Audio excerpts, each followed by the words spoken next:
हे लोगोफोर दिनैनि बे गोदान मोनसे शर्ट आपडेट भिडियोआवहाय नोंथांमोनखौ गासैखौ बरायनो थालायबाय।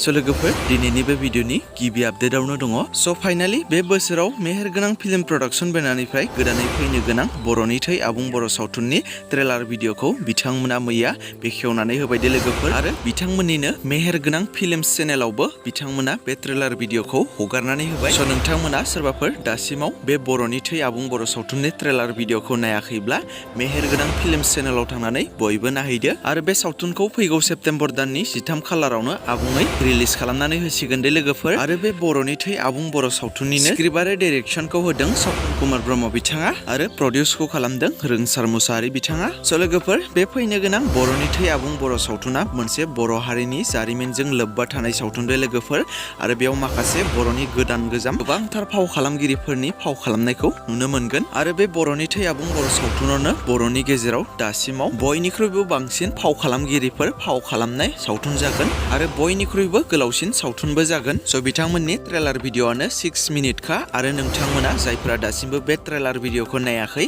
स' थांनानै बयबो नायहैदो। आं भिडिअ'नि लिंकखौ डिसक्रिपसनावबो होनानै दोनखादों आरो जायफोरा ट्रेलार भिडिअ'खौ नायखांबाय स' बिथांमोना नायखांनानै स' माबायदि नायनो थाखाय एक्साइटेड जाखो कमेन्टनि गेजेरजों बयबो फोरमायहरोब्लानो जाबाय। आरो नेक्स्ट आपडेटआव दङ आर'नाइ बर' फिल्म प्रडाक्शन बेनारनिफ्रायबो बे बोसोराव सानबोलावरि मुंनि मोनसे आबुं बर' सावथुन फैनो थांगासिनो दङ आरो बे सानबोलावरि आबुं बर' सावथुननि ट्रेलार भिडिअ'खौबो आर'नाइ बर' फिल्म प्रडाक्शन चेनेलाव अलरेडि हगारनानै होखाबाय।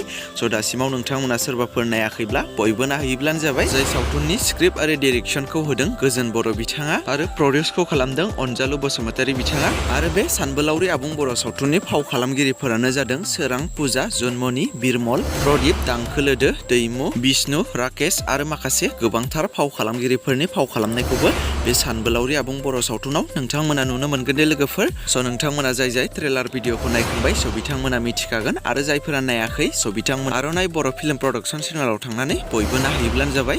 स' लोगोफोर बिदिब्ला दासिमनि सुंद' आपडेट भिडिअ'आ बेखिनियानोमोन। जुदि नोंथांमोना भिडिअ'खौ नायनानै मोजां मोनदोंब्ला लाइक खालामदो आरो बेफोरबायदिनो माखासे गोदान भिडिअ'फोरनि आपडेटखौ मोननो थाखाय चेनेलखौ साबस्क्राइब खालामाखैब्ला साबस्क्राइब खालामनानै खाथिनि बेल आइकनखौबो अलाव प्रेस खालामना लायोब्लानो जाबाय।